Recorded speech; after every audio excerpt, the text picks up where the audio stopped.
Friends जो वाहकનું તાપમાન અચળ રહે તો વાહકના બે છેડાઓ વચ્ચેનું વીજ દબાણ V અને તેમાંથી પસાર થતા પ્રવાહ I નો ગુણોત્તર અચળ રહે છે.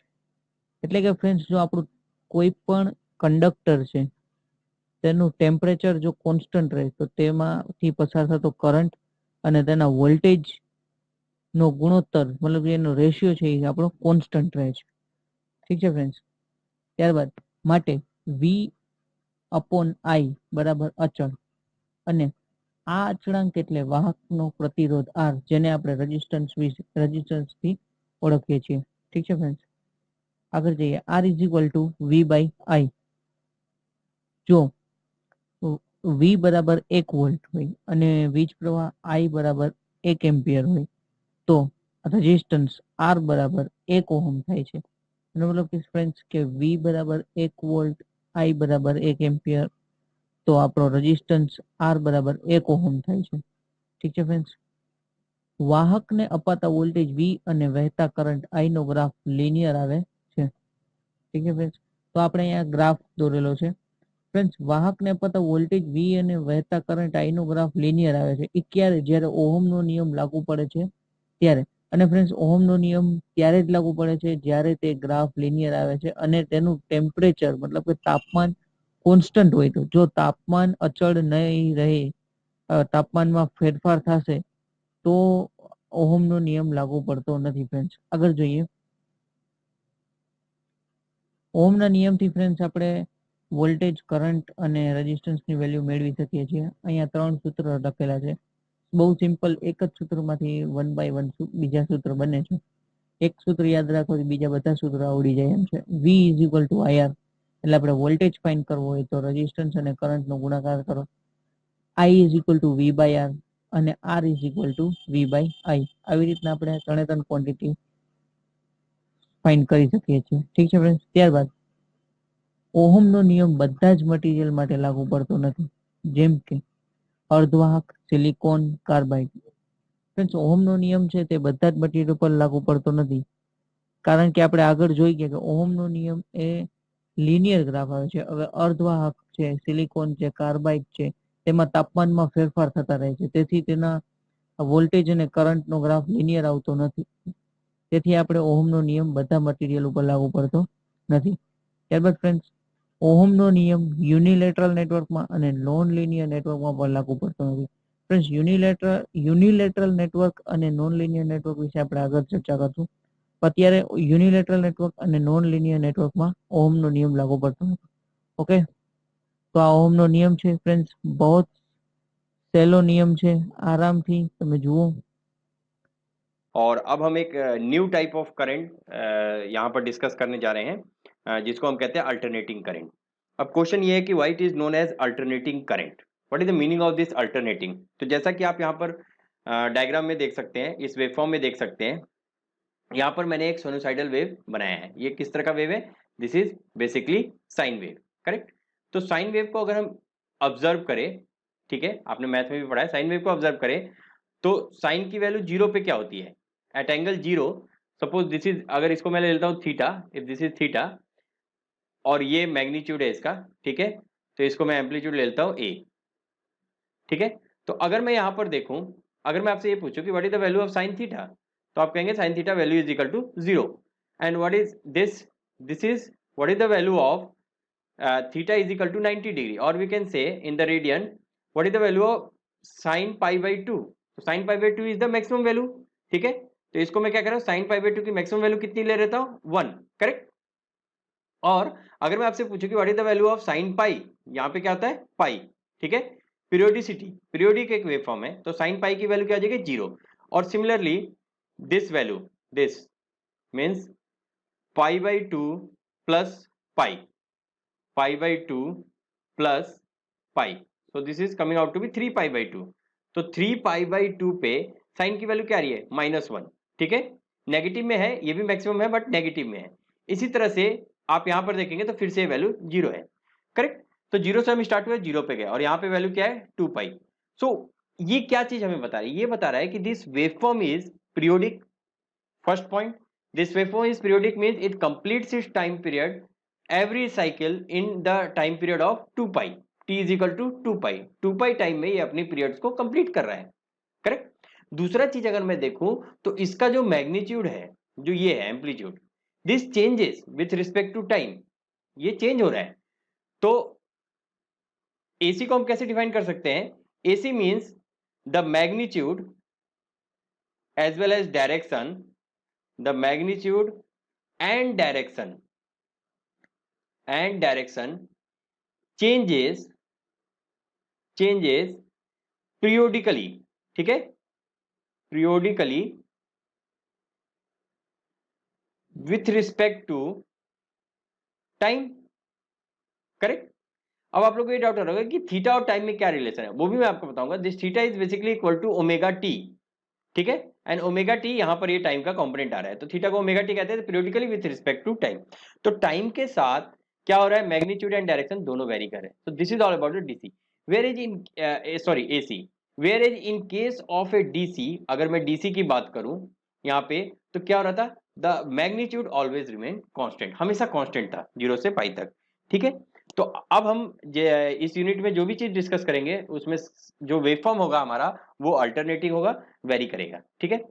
Secondly what is the average value of this, average value अगर मैं देखूं इस साइन वेव का, ये एक प्योर साइन वेव है, क्यों, क्योंकि this positive half is exactly equal to the negative half. Average कैसे निकालते हैं, पहले हमें एरिया यहाँ का निकालना पड़ेगा। तो if I see the area of this half, ये हाफ का एरिया और ये हाफ का एरिया, ये दोनों हाफ क्या है, सेम है, तो हम ये कह सकते हैं कि this is pure AC, this is pure AC.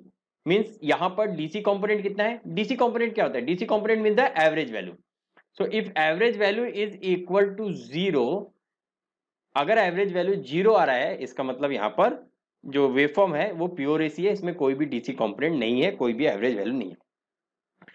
यहीं पर अगर ये वेवफॉर्म अगर ऐसे होता, सपोज दैट, ठीक है, ये हाफ पोर्शन नहीं होता, अगर ये पोर्शन नहीं होता यहां पर और ये ऊपर होता, तब भी क्या इसका एवरेज वैल्यू 0 होता, नहीं, तब इसका एवरेज वैल्यू 0 नहीं होता। और आप लोगों ने बहुत जगह पढ़ा है, जैसे 12th में पढ़ा, तो ये जो रेक्टिफाइड सिग्नल है, तो यहां पर एवरेज वैल्यू 0 नहीं है। तो ऐसा नहीं है कि ये एसी नहीं है, दिस इज ऑल्सो एसी, ये भी एसी है, but this is AC with DC, with some DC value. Why, क्योंकि अगर इसका मैं एवरेज वैल्यू निकालूं तो वो 0 नहीं आएगा, वो कुछ आएगा। तो this is AC, not pure AC, this is AC, this is also alternating, ठीक है, but with some DC value, with some average value, correct. So this is about the AC fundamentals. I am here defining the AC current, alternating current. अब दूसरा question ये आता है कि alternating current की हमें जरूरत क्या है, करेक्ट।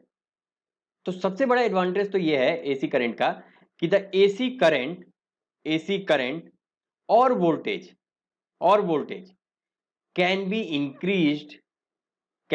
इंक्रीज्ड और डिक्रीज बाय यूजिंग ट्रांसफार्मर, ठीक है। आपने पढ़ा होगा step up and step down transformer, तो हम एसी वोल्टेज और करंट को ट्रांसफार्मर यूज करके इजीली इंक्रीज और डिक्रीज कर सकते हैं। एक तो पहला एडवांटेज ये है, ठीक है, ये चीज हम डीसी में पॉसिबल नहीं है। दूसरा क्या है, AC generators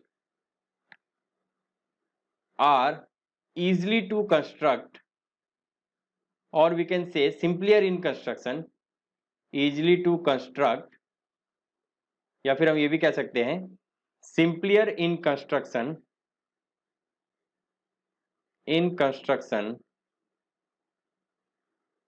as compared to DC, correct, as compared to DC।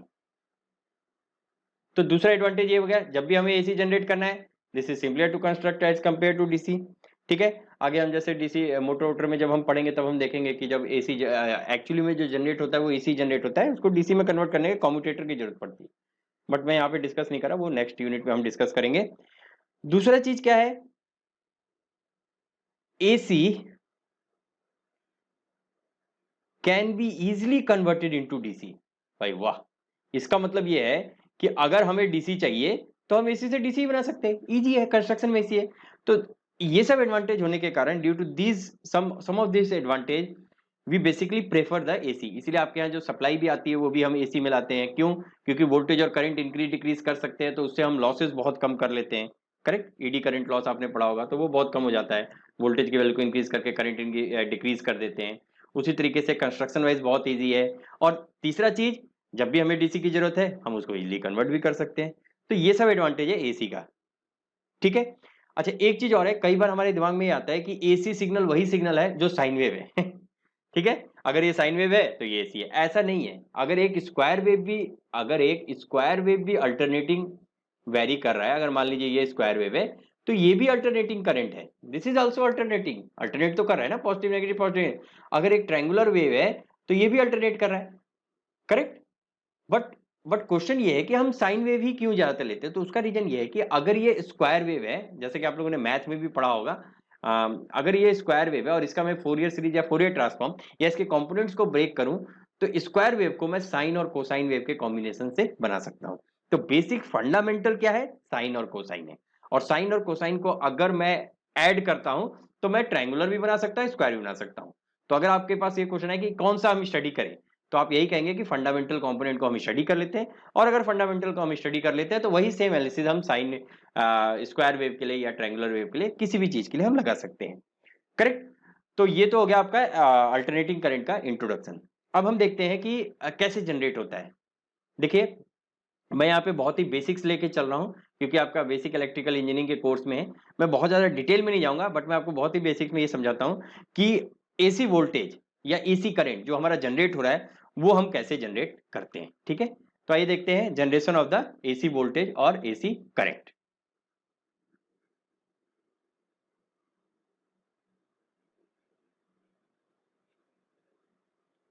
Generation of AC voltage. तो देखिए, एसी वोल्टेज का जो जनरेशन है, बेसिकली जो लॉ है इसमें, जो प्रिंसिपल हम यूज करते हैं जिसके कारण हम एसी वोल्टेज की जनरेशन को समझ सकते हैं, that is Faraday's law of electromagnetic induction, electromagnetic induction. और अगर आपने 12th में ये पढ़ा होगा अच्छे से, तो आपको इजीली पता होगा कि इलेक्ट्रोमैग्नेटिक फैराडे लॉ क्या था। तो मैं यहाँ पे थोड़ा सा बताता हूँ। फैराडे लॉ क्या कह रहा है कि अगर अगर किसी मैग्नेटिक फील्ड में, अगर कोई भी एक मैग्नेटिक फील्ड है, मान लीजिए ये मैग्नेटिक फील्ड है, ठीक है, आप this is permanent magnet, so this is north pole, और वी कैन से करेक्ट। तो अगर ये कोई भी मैग्नेटिक फील्ड है और इस मैग्नेटिक फील्ड में अगर मैं कॉइल को रोटेट कर रहा हूं, ठीक है, क्या रोटेट कर रहा हूं, किसी भी कॉइल को रोटेट कर रहा हूं, ये कॉइल को अगर रोटेट कर रहा हूं, तो क्या होगा, इस कॉइल में there is a change in the flux in the magnetic field, ये मैग्नेटिक फील्ड का डायरेक्शन है, करेक्ट। और अगर इसमें मैं किसी कॉइल को रोटेट कर रहा हूं, इस कॉइल को रोटेट कर रहा हूं, तो क्या होगा, अगर इस कॉइल को मैं ऐसे ऐसे रोटेट कर रहा हूं सर्कुलर मोशन में, तो क्या होगा, there is a change in the magnetic field, मतलब फ्लक्स को, क्या मैग्नेटिक फील्ड को कट करेगा, फ्लक्स को कट करेगा, यानी फाई क्या होगा, चेंज होगा, there is change in the flux, ठीक है। अब correct, and if there is a change in the flux, the EMF is induced in the coil, EMF induced in the coil. So this is Faraday law of electromagnetic induction.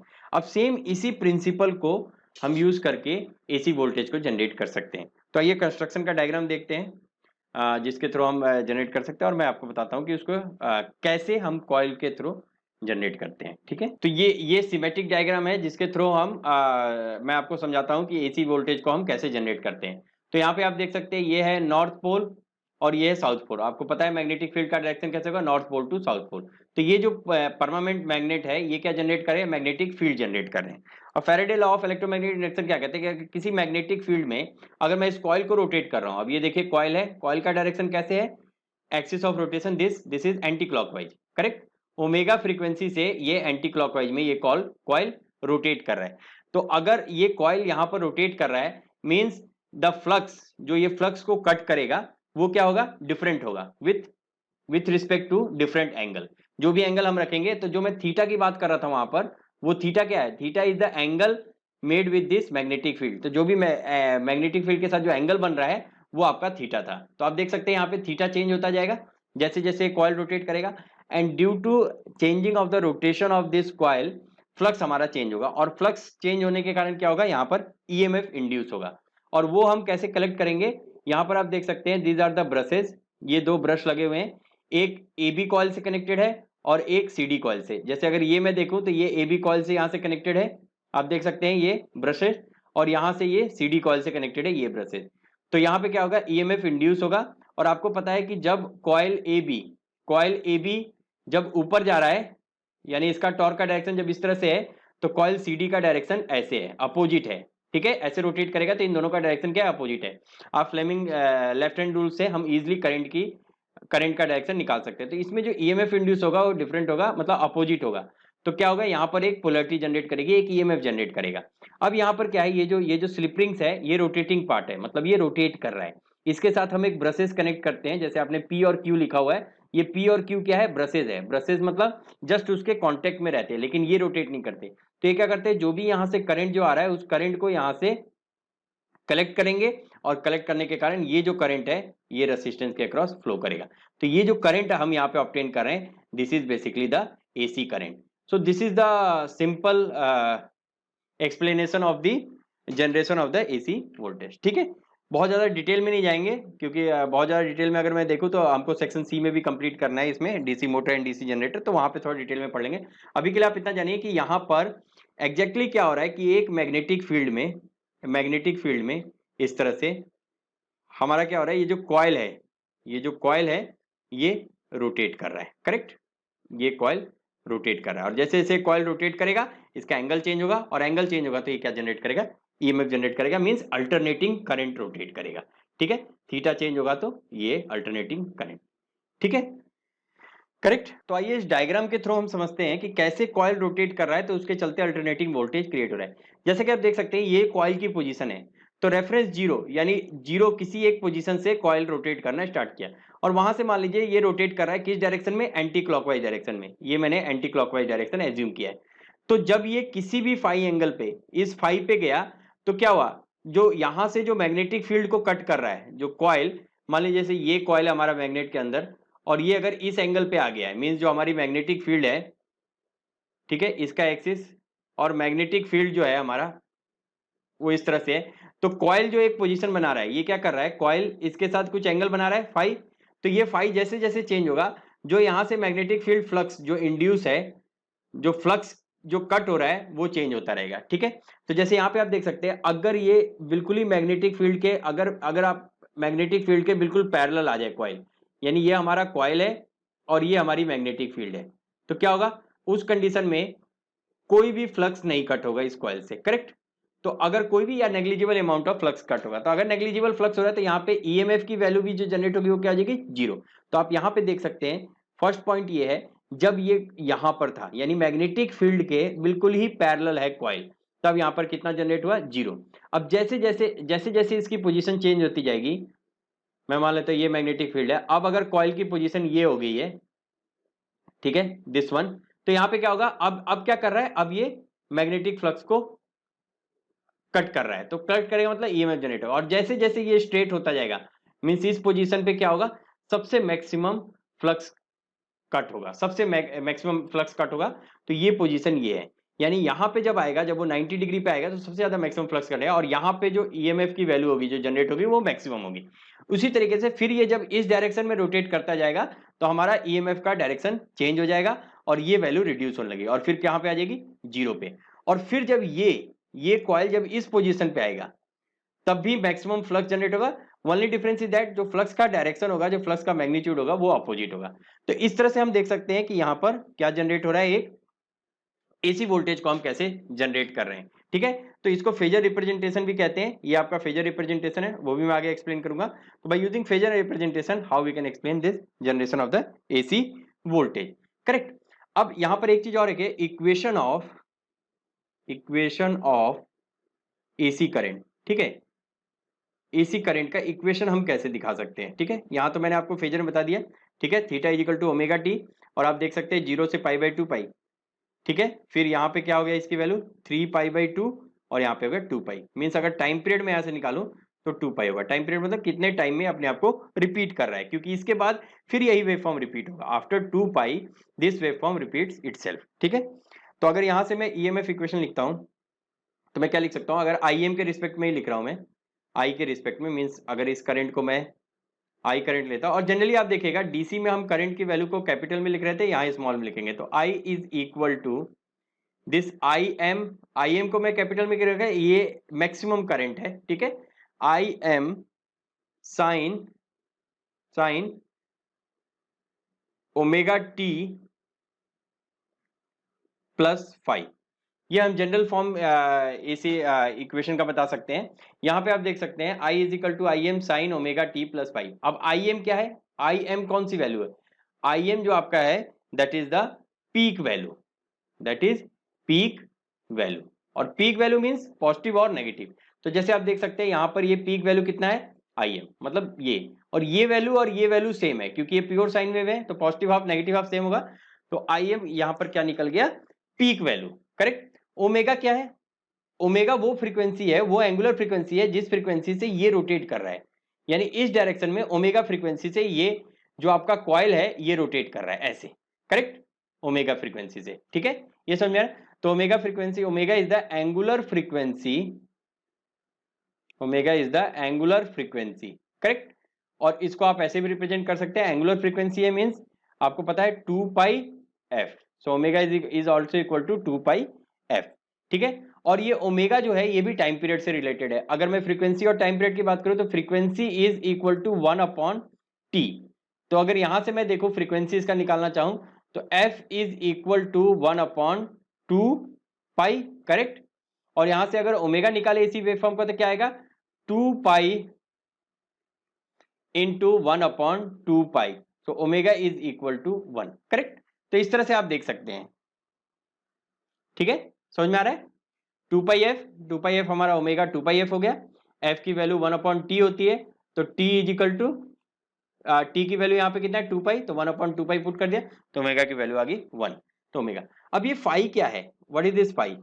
अगर मैं initially जो ये phasor है initially ये लेता हूं कि मेरा फाई जो है बिल्कुल ही मैग्नेटिक फील्ड के साथ जीरो एंगल बना रहा है, तो हमारी फाई की वैल्यू क्या आ जाएगी, जीरो हो जाएगी। अगर मैं इनिशियल केस में ले रहा हूं कि जो मेरा कॉइल है वो मैग्नेटिक फील्ड के साथ थीटा एंगल बना रहा है या फाई एंगल बना रहा है, तो ये क्या हुआ, इनिशियली कॉइल इस पोजीशन पे था, तो सारी की सारी एनालिसिस हम यहीं से स्टार्ट करेंगे, तो उस केस में फाई की जो भी वैल्यू होगी वो आ जाएगी, ठीक है।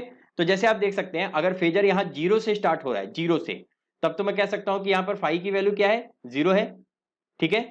अब इसको फाई नहीं इसको थीटा, तो फाई की वैल्यू यहाँ पर क्या है, जीरो है। अगर यही वेव फॉर्म यहां से स्टार्ट होता, यहां से मान लीजिए यहां से स्टार्ट होता, तब मैं क्या कहता कि ये जीरो से स्टार्ट नहीं हो रहा है, ये कहां से स्टार्ट हो रहा है, यहां पर कुछ भी वैल्यू हो सकती है, ठीक है, पाई बाई 2 से थोड़ी सी कम वैल्यू है, तो मान लेता हूं मैं ये हो गया पाई बाई 4 वैल्यू है, तो मैं कह सकता हूं कि यहां पर पाई बाई 4 से स्टार्ट हो रहा है, इसलिए यहां पर फाई की वैल्यू क्या होगी, पाई बाई 4, लेकिन इस वेवफॉर्म के लिए कहां से जीरो, तो जीरो होगा। तो फाई क्या हम एक्सप्लेन कर सकते हैं, phi is the initial phase of the phasor, initial phase of the phasor,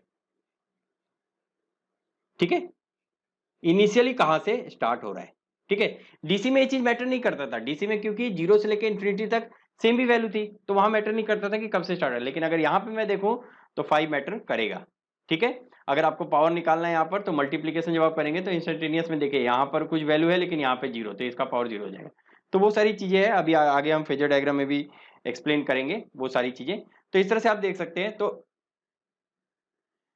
EMF equation जो आपका है एसी का, उसको हम ऐसे रिप्रेजेंट करते हैं, ठीक है। अब यहाँ पे कुछ चीजें और डिफाइन करनी है, वन बाय वन मैं डिफाइन करता हूँ। सबसे पहले मैं डिफाइन करता हूँ टाइम पीरियड, ठीक है। टाइम पीरियड क्या है यहाँ पर, तो टाइम पीरियड क्या है, time period is the time in which it completes is one cycle. जैसे मान लीजिए अगर इस वेवफॉर्म की मैं बात करूं तो ये वेवफॉर्म 0 से 2 पाई के बीच में अपनी एक साइकिल कंप्लीट कर रहा है, करेक्ट। अब यहां से अगर आगे देखें तो यही बार बार रिपीट होगा, ठीक है। तो time period is the time required to complete one cycle, that is the time period. And how will you define the frequency, एक तो मैथमेटिकली हमने डिफाइन कर दिया 1 upon t, but frequency is defined as the number of cycles completed in 1 second. एक second में कितने cycle complete हो रहे हैं, that we call it is a frequency, correct, ठीक है। जैसे मान लीजिए जो एसी हमारे यहाँ आता है उसकी फ्रीक्वेंसी कितनी है, एफ इजिकल टू 50 हर्ट्ज, तो 50 हर्ट्ज का मतलब क्या हुआ, उसका टाइम पीरियड कितना हो जाएगा, time period is equal to 1/f, so that is 1/50, so this is coming out to be 20 milli second. तो 20 मिली सेकेंड में वो अपना एक टाइम पीरियड कंप्लीट कर लेता है, एवरी 20 मिली सेकेंड में अपना टाइम पीरियड कंप्लीट करता है, मतलब 10 मिली सेकेंड का पॉजिटिव और 10 मिली सेकेंड का नेगेटिव होता है। ठीक है, ये तो होगी इनिशियल बातें। फेज क्या है, phase is the phase difference, जो ये आप देख रहे हैं इनिशियली किस फेज से वो स्टार्ट हो रहा है कॉइल, वो हमने यहाँ पर फाई से रिप्रेजेंट किया। तो आई थिंक ये सारी चीजें क्लियर होगी। ठीक है, अब यहाँ पर दो चीजें बहुत इंपॉर्टेंट है, एक है आरएमएस और एक है आपका average value. RMS, average, form factor and peak factor, this four terms I am going to explain. RMS value, average value, form factor and peak factor. ठीक है, पीक फैक्टर, करेक्ट, ये सभी को मैं एक्सप्लेन करूंगा। और आरएमएस और average value मैं फाइंड आउट भी करूंगा मैथमेटिकली, कैसे हम फाइंड आउट कर सकते हैं। तो मैं दो वे फॉर्म लूंगा और उसके थ्रू आरएमएस और एवरेज वैल्यू फाइंड आउट करूंगा। तो ये डेफिनेशन देखते हैं वन बाय वन, पहले आरएमएस और एवरेज का, फिर form factor and peak factor का। आरएमएस, पहले मैं प्रैक्टिकली समझा देता हूं आरएमएस की क्या डेफिनेशन है। The RMS value of alternating current, the RMS value of alternating current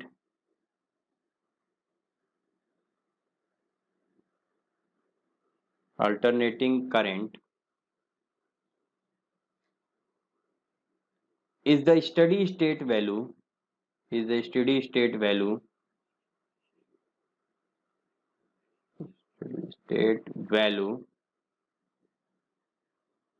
of current or voltage maybe, but we are basically talking about current, of current which if passed through a circuit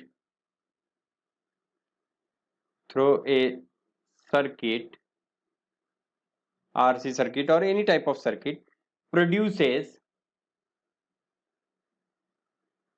a same amount of heat,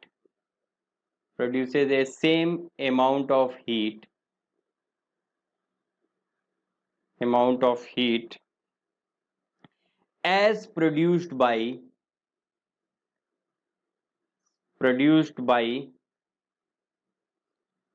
alternating current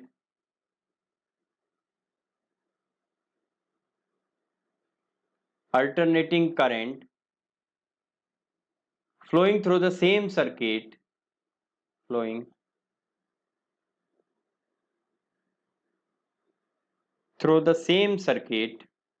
for same amount of time, or we can say for same period of time, same circuit for same period of time। अब ये क्या चीज कह रहा है, same period of time, mathematically तो हम देखेंगे ही, पहले मैं आपको ऐसे समझा दूं।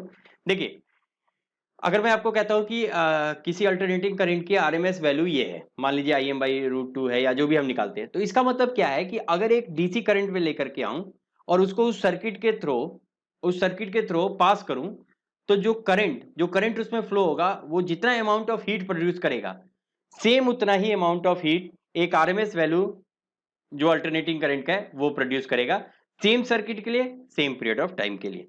तो इसका मतलब आपको एक चीज समझ में आ गया, this is basically related to the heat. और हमें पता है हीट का मतलब क्या है, हीट मींस I²RT, यही तो है। ठीक है, तो I²RT मींस ये देखिए यहां पे करंट की वैल्यू कैसे आ रही है, स्क्वायर, तो इसीलिए यहां पर स्क्वायर टर्म आ रहा है। तो root mean square means the square of the average value, और फिर उसका रूट लेंगे। तो आरएमएस वैल्यू क्या करेगा, this is related to the heat produce in the same circuit as in the case of a DC. Mathematically अगर मैं इसको रिप्रेजेंट करूं, तो मैथमेटिकली मैं डिफाइन कर देता हूं। मान लीजिए अगर ये मेरा एसी करंट है, I is equal to IM sine omega t, for simplicity मैं एज्यूम कर रहा हूं कि फाई जो है वो मेरा अभी 0 है, तो I is equal to IM sine omega t. तो इसका अगर मुझे रूट मीन निकालना है, अब IM साइन ओमेगा टी मतलब ये वेवफॉर्म कैसा है, कुछ इस तरह का है। ठीक है, करेक्ट, जैसे मैंने अभी आपको दिखाया साइनोसाइडल है। तो यहाँ पे हो गया 0, ये हो गया पाई, ये हो गया 2 पाई, ये हो गया 3 पाई, सिंपली अगर हमने ऐसा मान लिया। तो यहाँ पे मैं क्या कह सकता हूँ कि देखिए रूट मीन स्क्वायर, स्क्वायर सबसे पहले क्या करना है, स्क्वायर करना है, फिर उसका मीन करना है और फिर उसका रूट लेना है। तो ये जो आई है इसका पहले मुझे क्या करना पड़ेगा, स्क्वायर। तो इसका मैंने स्क्वायर कर दिया, करेक्ट, ये देखिए स्क्वायर हो गया। फिर उसके बाद मीन निकालना है। मीन कैसे निकालते हैं, अब देखिए इसका अगर स्क्वायर है, स्क्वायर कर दिया इस वेवफॉर्म का, तो मीन वैल्यू क्या आता है, एवरेज वैल्यू होता है ना इसका, जो भी है इसका एवरेज वैल्यू। तो स्क्वायर होगा तो दोनों सेम आएगा। तो एवरेज वैल्यू कैसे निकालते हैं, 0 टू मान लीजिए 0 to 2 pi I square, correct, I square d theta upon, इसका टोटल एवरेज यहां तक ले रहे हैं हम लोग, तो इसको क्या लिखेंगे 2 पाई, ठीक है, ये इसका एवरेज वैल्यू हो गया और इसका स्क्वायर हो गया। और उसके बाद क्या लेना है, स्क्वायर निकाल दिया मैंने, पहले स्क्वायर कर दिया, ठीक है, फिर मैंने इसका मीन निकाल दिया, मीन मतलब इसका एवरेज जो इंटीग्रेशन करके निकाला अपॉन 2 पाई। आप एवरेज कैसे निकालते हैं, मान लीजिए अगर 10 स्टूडेंट्स है, उनके मार्क्स दे रखे हैं, तो आप क्या करते हैं 10 ऑल 10 स्टूडेंट्स के मार्क्स को ऐड करते हैं और डिवाइडेड बाई 10 करते हैं। तो वही चीज मैंने किया यहाँ पर, इसका एरिया और इसका एरिया लिया, जो कि ये ऊपर ऊपर आप देख सकते हैं, ये एरिया मैंने निकाला और उसके बाद उसको टोटल टाइम पीरियड जितना दूर लिया था उस इंटरवल से डिवाइड कर दिया, दैट इज 2 पाई। तो ये तो निकल गया मीन। अब इसका क्या करना है हमें, इसका हमें करना है रूट। तो ये हो जाएगा आपका, this is I, this is I RMS value. तो ये अभी हम देखेंगे, इसको डिफाइन भी करेंगे और एक न्यूमेरिकल भी सॉल्व करेंगे तो और भी इजी हो जाएगा। अब यहीं पे हम देखते हैं कि एवरेज वैल्यू क्या होता है। ये तो हमने आरएमएस और आरएमएस वैल्यू निकालने की जरूरत की पड़ी, आरएमएस वैल्यू इसलिए निकालना पड़ा क्योंकि अल्टरनेटिंग में अगर हम एवरेज वैल्यू देखें तो वो जीरो आता है, तो हमें कोई इन्फॉर्मेशन मिलेगा ही नहीं। अगर मैं एक प्योर साइन वेव का एवरेज वैल्यू निकालता हूं तो वैल्यू क्या आएगी, पूरे टाइम पीरियड के लिए उसकी वैल्यू आएगी जीरो। तो वहां से कोई इन्फॉर्मेशन कन्वे नहीं हो रहा, इसलिए हम हमेशा आरएमएस वैल्यू निकालते हैं। और जितने भी इलेक्ट्रोमैकेनिकल जो डिवाइस हम यूज करते हैं उसमें बेसिकली क्या होता है, हीटिंग इफेक्ट में जो डिवाइस यूज होता है तो उसमें जो करंट मेजर होता है, जो भी चीज होता है वो आई स्क्वायर के बेसिस पे होता है, इसलिए आरएमएस वैल्यू बहुत ही इंपॉर्टेंट है। दूसरा चीज देखते हैं, एवरेज वैल्यू क्या है, what is average value, correct. तो एवरेज वैल्यू को हम कैसे डिफाइन कर सकते हैं, इसको भी मैं डिफाइन कर देता हूं। It is the value of alternating current, it is the value of alternating current, it is the value of alternating current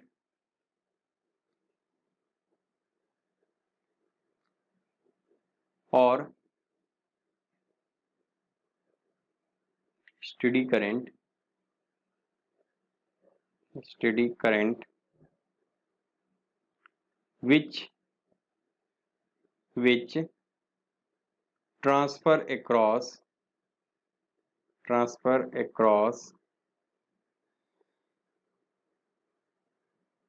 any circuit, which transfer across any circuit the same amount of charge, the same amount of charge, the same amount of charge as transferred by DC, correct.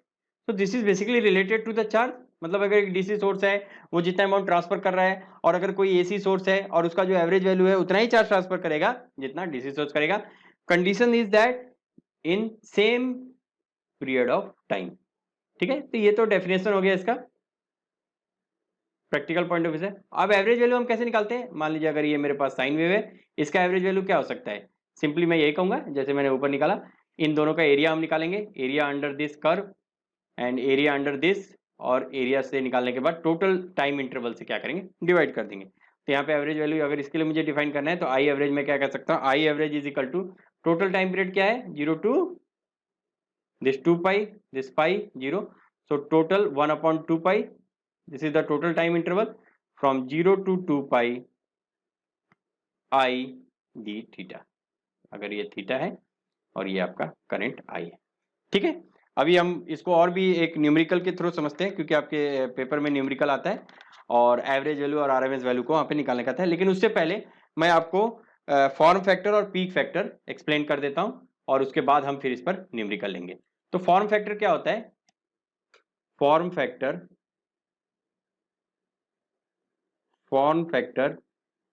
is defined as, it is defined as the ratio of IRMS यानी the value of IRMS upon I average means the ratio of RMS value to the average value is defined as the form factor. और AC के लिए अगर आप form factor calculate भी कर सकते हैं, that is coming out to be 1.11 means sine wave के लिए, for sine wave AC. Correct. So what is the significance of this form factor? This form factor basically define the what is the ratio of that RMS value, मतलब RMS value कितना है average value के comparison में. ठीक है. और एक चीज और यहाँ पे बहुत ही इंपॉर्टेंट है, that is the peak factor. ठीक है, पीक फैक्टर. तो पीक फैक्टर को हम कैसे डिफाइन कर सकते हैं? Kp is equal to I max upon IRMS means this is the ratio of maximum value of the current to the RMS value. और इसका एडवांटेज क्या है, सिग्निफिकेंस क्या है? This is used to